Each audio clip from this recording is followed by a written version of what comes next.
So talk about jukeboxes. Let's talk about jukeboxes you have known and loved. What are you saying about a jukebox? Go on. Well, I can remember, there are certain songs that genuinely were the soundtrack to your life. And one, in my case, was in 1975 when we were at college. And we moved into this little house in the south part of town, and with a little pub around the corner, which was known. The pub was known as the Temporary Sign because it just had a thing saying "Temporary Sign." Nobody knew what the real name of the pub was, so we used to go down the sign in the afternoons and play the pinball machine, where decisions were made. We'd say, "What are we going to have for supper tonight?" Okay, whoever gets the most replays can decide. Very student. But anyway, on that jukebox, they had "Make Me Smile, Come Up and See Me" in brackets. Brackets, come up and see me. Which is always not what you imagine. You always thought it'd be called "Come Up and See Me," brackets, "Make Me Smile." But anyway, they had that on the jukebox, and we played it all the time. And it became the absolute background. If I hear that song now, I'm reminded of 1975. I'm teleported back there. 1974 it came out, didn't it? It was recorded in 1974.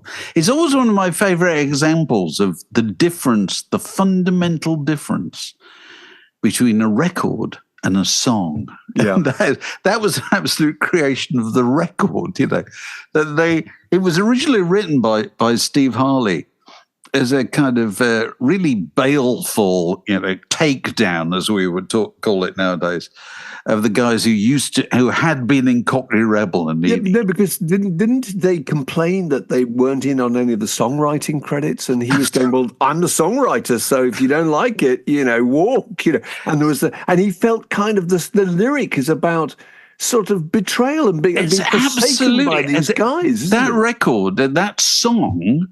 The song is kind of, the antecedents of that song are kind of Positively 4th Street or How Do You Sleep? Yeah, How Do You Sleep? It's one of those kind of songs about, you bastards in the group, let me down, So they'd gone. And then he wrote this song.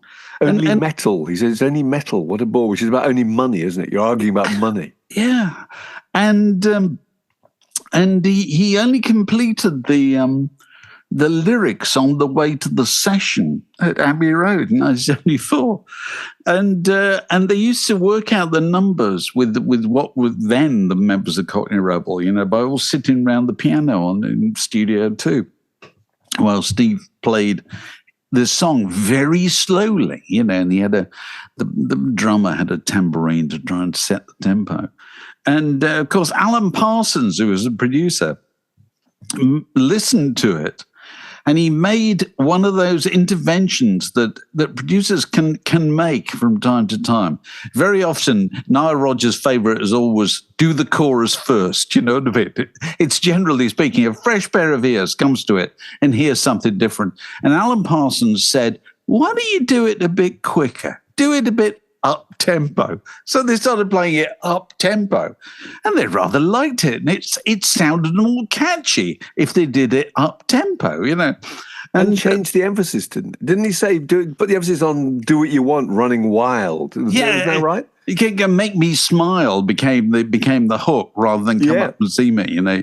He switched it around. He moved the emphasis around, and they eventually just found this very infectious, which has never been a quality that anybody had accused the original version of having at all.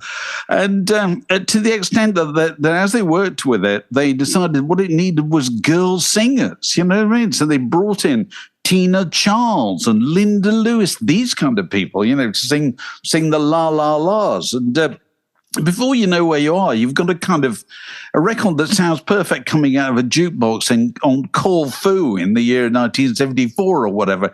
It's something holiday-ish about that record. It kind of sounds like that. And it was... and it had all kinds of adornments put on it. They wanted to have a sax seller, but they didn't have a sax player.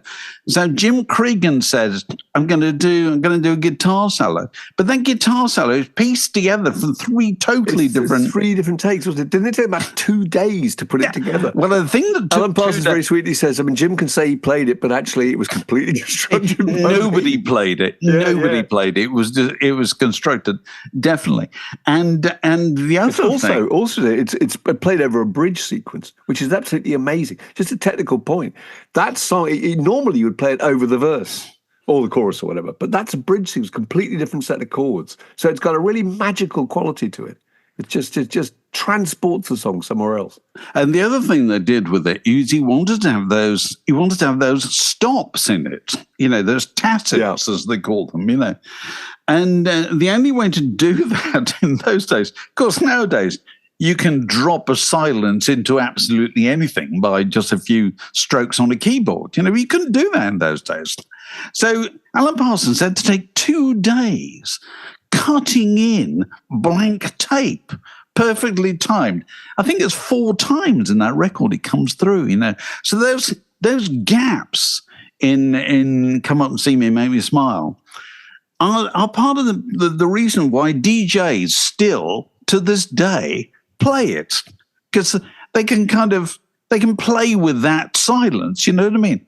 So everything on top of it that was put on top of that original dirge utterly transformed it. And that's what made it a hit, you know what I mean? Because happy songs kind of make hits, don't they? And it wasn't a happy song in the original version. No, but I mean, it's still not effectively a happy song. But the general impression you get is that it's an optimistic love song, which it couldn't be further from actually being. That's the impression everybody got when they heard it. Absolutely. And, it's the kind of thing that I hear, what is it now, 50 years later or whatever, still sounds fantastic to me.